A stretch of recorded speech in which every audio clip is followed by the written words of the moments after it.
High sir. Hello madam. Hi. নমস্কার sir. নমস্কার madam. नमस्ते। आपके नाम क्या है? আমার নাম স্যার ম্যাডাম খোকা। अरे वाह।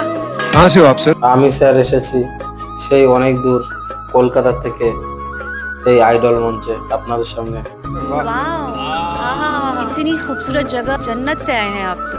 काम क्या करते हैं आप? আমি কাজ করি বলতে আমার একটা ব্যবসা ব্যবসা আছে, ছোটখাটো ব্যবসা। সে- সেই ব্যবসা নিয়ে থাকি।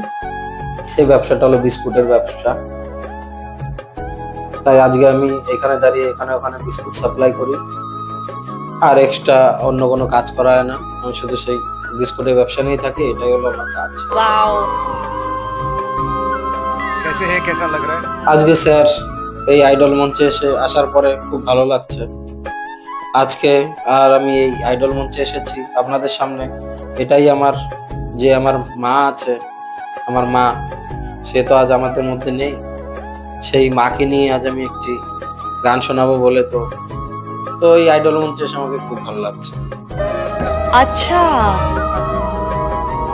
आप यहाँ क्या कर रहे हैं? এই আইডল মঞ্চে আমি আমার মাকে নিয়ে একটি গান শোনাতে চাই। बिल्कुल। আর গানটি শোনানোর আগে আমার এই জীবন নিয়ে ছোট্ট একটি, এই এত দূর পৌঁছালাম, কিভাবে আসলাম, এই ছোট্ট একটি কথা বলতে চাই। আজ থেকে স্যার ম্যাডাম অনেকদিন আগের কথা, যখন আমরা অনেকটাই ছোট ছিলাম, তখন আমার মা আমাদের মধ্যে ছিল, বেঁচে ছিল। কিন্তু এখন তো আর আমার মা সেই নেই, তো সেটা ছাড়। আমার বাবা আমাদের সংসারে সেইভাবে টাকা পয়সা দিত না। আর আমার বাবা ছিল একটু মাতাল টাইপের। বাবা একটু বেশি মদ খেত, মদ খেয়ে রাস্তাঘাটে পড়ে থাকতো। क्या? তখন আমাদের খুব কষ্টেই সংসার চলতো। আমার বাবা টাকা পয়সা দিত না আমার মাকে।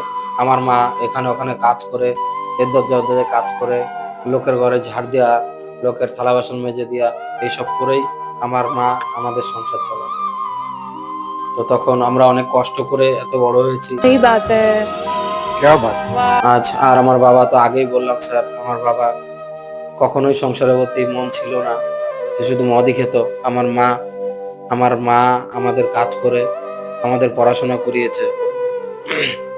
তাই স্যার আমি অনেক ছোটবেলায় তখন থেকে আমি গান শিখতাম, তাই আমার গান শিখতে খুব ভালো লাগতো। আর আমার মাও চাইতো যে আমার ছেলেটা গান শিখুক। আমার মারও অনেক স্বপ্ন ছিল যে আমি গান করি, গান শিখি। আমার মার এটাও স্বপ্ন ছিল যে আজ অনেক বড় হব, আমি গান শিখে অনেক বড় হব। তো স্যার অনেক কষ্ট করে গান শিখতাম আমি করতাম, মার সঙ্গে যতটুকু পারতাম আমি ট্রাই করতাম। তার কিছুদিন পরে এইভাবে কতদিনই আর চলে। বাবা তো ঠিকভাবে সংসারে টাকা পয়সা দিত না। যাই হোক, আমার যখন স্কুলে যখন আমি পড়ি, সেই সময় ধীরে ধীরে পড়াশোনা করে আমি কলেজে ভর্তি হই। তখন আমার মাই আমায় কাজ করে কলেজে ভর্তি করেছিল। কিন্তু আমি তখন আমার মাকেই আমি বলেছিলাম যে যদি এই কলেজে পড়ে যদি কোনো ভালো কাজ করতে পারি, তাহলে তোমাকে আমি, তোমার নিশ্চয়ই স্বপ্ন পূরণ করবো মা, তুমি তো আমায় এত বড় করেছো। তখন স্যার আমার বাবা ভালো ছিল না। আমার বাবা আমাকে অনেক মারতো, মাকে মেরে টাকা পয়সা নিয়ে নিত। অনেক কষ্ট করে আমরা তখন থাকতাম। देखिए, एक बात तो आपको ये बात हमें बतानी पड़े, और वो दिन दूर नहीं है कि लोगों का नजरिया आपके लिए बदल जाएगा और एक सुपरस्टार के रूप में आपको दुनिया जरूर देखेगी, बिकॉज इंडियन आइडल ने आपको वो मंच दिया। এরপর স্যার ম্যাডাম আমার মা আমাকে খুব কষ্ট করে আমাকে পড়াশোনাটা শেষ করিয়েছিল। আমি কলেজটা ভালোভাবেই করি, তার কারণ এরপর থেকে আর বেশি কিছু করা যাবে না। তা তখন আমার মা আর বেশি কাজ করতে পারতো না। আমার মার অনেক রোগ চলে এসেছিল, শরীরে বয়স হয়ে গেছিল। আর ঝড় বৃষ্টি তুফান সব করে উনি কাজ করতো, আর কত চলে। আমার বাবা তো একটা টাকাও দিত না সংসারের জন্য। তো তখন আমি সিদ্ধান্ত নিই যে আমি নিজে একটা কোনো ব্যবসা ট্যাবসা করবো। আর চাকরি তো এই যুগে পাওয়া অনেক মুশকিল, তাই আমি ব্যবসা করার সিদ্ধান্ত নিই। তাই তারপর আমি আমার মাকে আমি বলি, মা আমি যদি কোনো ব্যবসা করি, তোমার আর তাহলে আর এইসব কাজ তোমার করতে হবে না। তখন আমার মা শুনে খুশি হয়। তাই যাই হোক, আমার মা তখন বলে ঠিক আছে, তুই এই জীবনে বড়, আমি এটাই চাই। তাই স্যার ম্যাডাম সেই দিনটা আমার জীবনে কোনোদিনই আসলো না যে আমার মাকে আমি একটু সুখ দেবো। সেই দিনটা হয়তো ভগবান আজ আমার থেকে কেড়ে নিয়েছে। এর মধ্যেই স্যার ম্যাডাম একদিন বাবা আমার মাকে খুব মারধর করে। সেই মারধরের সময় আমার মা হঠাৎ অজ্ঞান হয়ে গেছিল। তখন আমি যখন মাকে ডেকে তুলি, মা তখন কোনো কথাই বলছে না। তখন পাড়ার লোকজনকে আমি সবাইকে বলি যে আমার মা কেন কথা বলছে না, আমার মা কি আমাদের ছেড়ে চলেই গেল। যখন পাড়ার লোকজন এসে দেখে বলল যে না, তোর মা হয়তো চলে গেছে, তার কিছুক্ষণ পরে আমার মার জ্ঞান ফিরল। कि दिल से ये दुआ है कि आपको इस स्थिति में कभी फिर से होना ना पड़े। आप प्लीज मत रोइए, आपको दुनिया की सारी खुशियां मिले, आपके जितने भी गम है वो सारे दूर हो जाएं। मैं नेहा कक्कर दिल से बोल रही हूँ कि मैं ही नहीं, पूरा भारत देश अब से आपका फैन होगा। क्या बात है, वाह। মা অজ্ঞান থেকে জ্ঞানে আসলো। তখন স্যার আমার মার শরীরটা টোটালি খারাপ হয়ে গেছিল। তারপরে সে বেশি দিন আর আমাদের মধ্যে থাকলো না। আমাদের মায়ের ত্যাগ করে সে পরকালে চলে গেল। আমার মা সেই না ফেরার দেশে চলে গেল, আর কখনোই সেখান থেকে আর ফিরেনি। कमाल का कोइंसिडेंस है। हाँ, oh my God। क्या मंजर है ये, क्या समा है, क्या कहानी सुन रहे हैं हम। আমার মা যখন মারা যায় স্যার ম্যাডাম, আমার এই হাতে একটি টাকাও ছিল না। আমি কি করে যে মার এই শেষ কাজটা সম্পূর্ণ করব সেটাই আমার জানা ছিল না। যখন আমি আমার বাবাকে বলি, বাবা মা তো আজ আমার মধ্যে নেই, মায়ের তো শেষ কাজটা সম্পূর্ণ করতে হবে, তখন বাবা একটা টাকাও দিতে পারলো না। সেই বা টাকা কোথা থেকে দেখবে, সে তো সবসময় মায়ের কাছ থেকে টাকা নিয়ে মদ খেত, জুয়ো খেলার জন্য টাকা নিত মার থেকে, তো সে কোথা থেকে টাকা দেবে। তাই স্যার ম্যাডাম তখন আমি পাড়ার লোকের কাছে ভিক্ষা করে, পাড়ার লোকজন ভিক্ষা দিয়ে আমাকে একটু সাহায্য করে আমার মার, তবে আমার মার কাজ শেষ কাজটা আমি সম্পূর্ণ করব। তখন আমি আমার মাকে প্রতিজ্ঞা করি, মা আমি তোমাকে বেঁচে থাকতে তো সুখে দিতে পারলাম না, কিন্তু আমি চেষ্টা করব আমার বাবাকে ভালো রাখার, সুখ দেওয়ার। হয়তো তুমি তো আমায় ছেড়ে চলে গেছো, কিন্তু বাবা তো আমার এখনো বেঁচে আছে, তাই বাবাকে আমি ভালো করে তুলবই। স্যার ম্যাডাম তখন আমি মনে অনেক জেদ নিয়ে আস্তে আস্তে একটি ছোট্ট ব্যবসা দাঁড় করাই। আমি এখানে দোকানে বিস্কুট দেওয়া তখন শুরু করি। এই বিস্কুট দিতে দিতে আস্তে আস্তে আজ আমি ছোট করে একটা হোলসেলার একটা করতে থাকি। সেখান থেকে একটা টাকা জমিয়ে নিয়ে আমি বিস্কুটের কারখানা ছোট একটা আমি বানাই। তাই সেটা করেই আজ আমি অনেক বড় একটি বিস্কুটের কারখানা করে ফেলেছি। তাই আমার যে সেই মাতাল বাবা ছিল, সেও আজ দেখে আজ অনেক ভালো হয়ে গেছে। সেও তো ভেবেছে যে আমার মা যে ছিল, আমার মাকে অনেক অত্যাচার করেছে সে, কিন্তু আমার বাবা আবার ঠিক হয়ে ফিরে আসলো এসব ভেবে। এখন তো এক ভালো মানুষ হয়ে আমার বাবা আমার কাছে ফিরে আসলো, এখন আর মাতাল হয়ে ফিরে আসেন। मुझे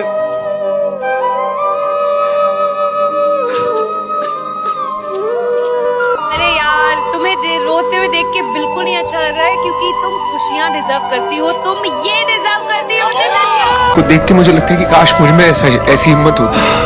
এখন স্যার ম্যাডাম আমার সেই বাবা, মাতাল বাবা এখন ভালো হয়ে গেছে। এখন আমার ব্যবসার কাজে আমার বাবা হেল্প করে। এখন কোথায় টাকা ইনভেস্ট করতে হবে, কি করতে হবে, কোন জায়গায় টাকা ইনভেস্ট করলে ভালো হবে, কোন জায়গায় টাকা ইনভেস্ট করলে ক্ষতি হবে, সেসব পরামর্শ আজ আমার বাবা আমাকে দেয়। আজ সেই বাবার জন্য আজ আমি এত বড় ব্যবসা দাঁড় করাতে পেরেছি। আজ হয়তো আমি খুবই ভালো লাগছে ভেবে যে আজ আমার বাবা আমার কাছে ভালোভাবে ফিরে এসছে, আর আমার বাবা এখানে এসছে।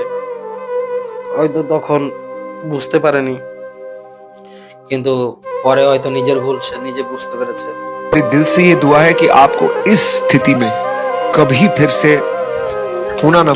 আর স্যার ম্যাডাম ভুল বুঝে বা কি হবে, আর যে মা এত কষ্ট করলো, এত কষ্ট করে আজ জন্ম দিল, এত নারী ছেড়ে আজ আমাদের মানুষ করলো, পৃথিবীর আলো দেখালো, সেই মাকে আমি আর সুখ দিতে পারলাম না।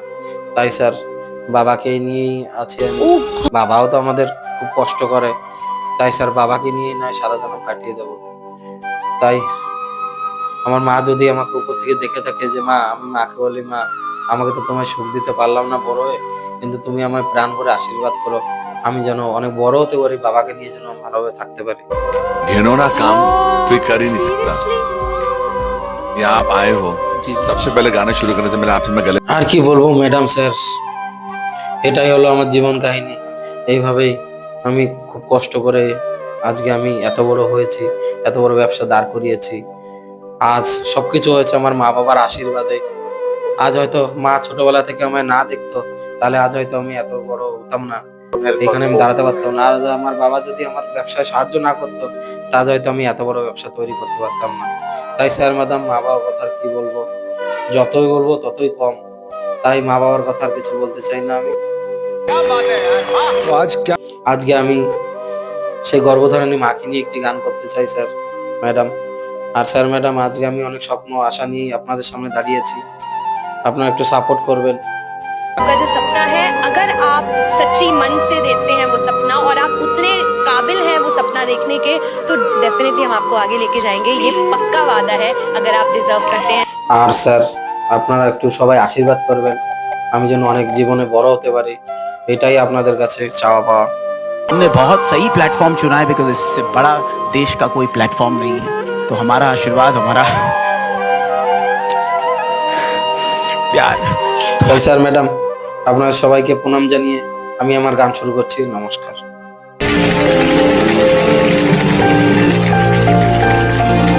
मैं इमेजिन भी नहीं कर सकती थी कि आपके साथ इतना कुछ बीता है। ऊपर वाले से दुआ कर रहा हूँ कि भगवान इसको अच्छा गवा दिया, अच्छा गा लिया। हमारे पास जो कारीगरी है वो ये है, और ये दिखाओ। चलो गाओ। मागो मा मागो मा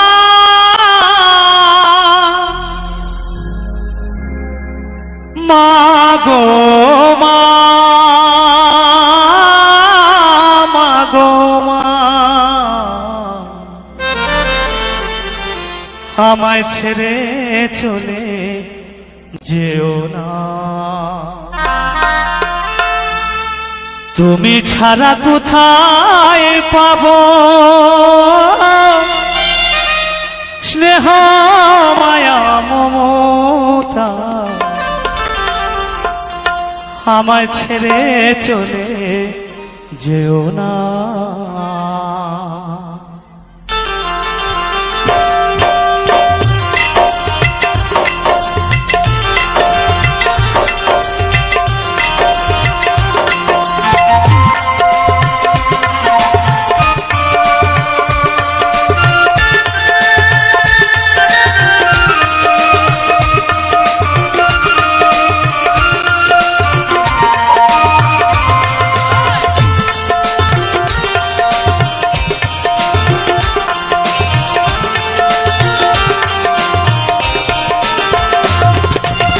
তুমি ছাড়া কোথায় পাবো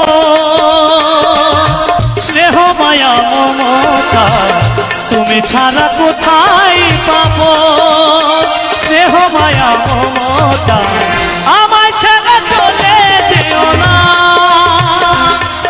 ও মা,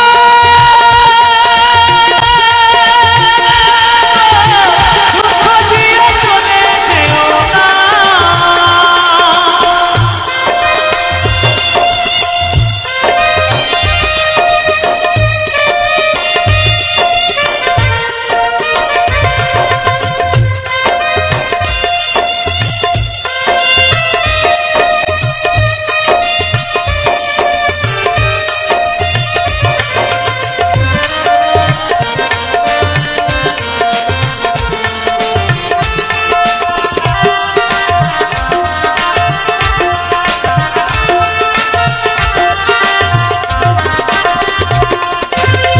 বাড়ি ফিরতে দেরি হলে মায়ের ঘুম আসে না, পথের দিকে চেয়ে থাকে এই বুঝিয়ে লক্ষ্য।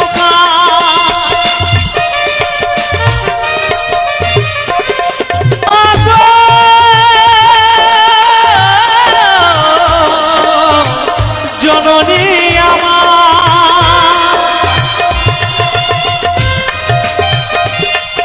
আমার বাড়ি ফিরতে দেরি হলে মায়ের ঘুম আসে না, পথের দিকে চেয়ে থাকে এই বুঝিয়ে লক্ষ্য।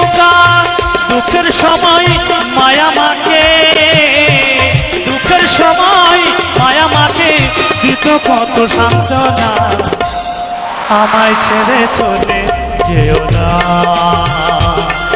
ও মা গো, আমায় ছেড়ে চলে যেও না, দুঃখ দিয়ে চলে যেও না।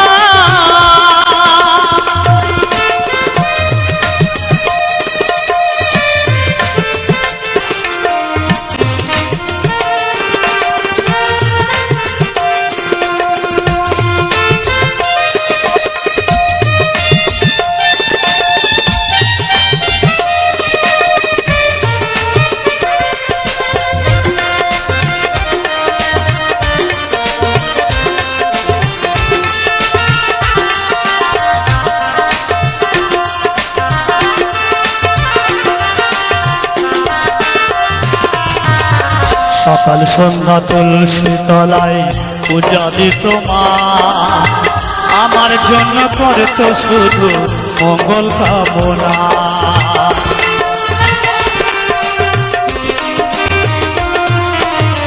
সকাল সন্ধ্যা তুলসী তলায় পূজা দিত মা, আমার জন্য করতো শুধু মঙ্গল কামনা।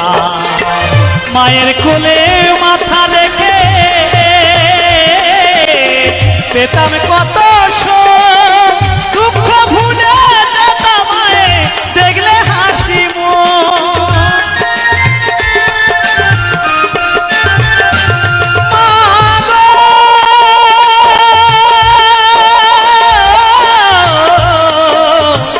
জননী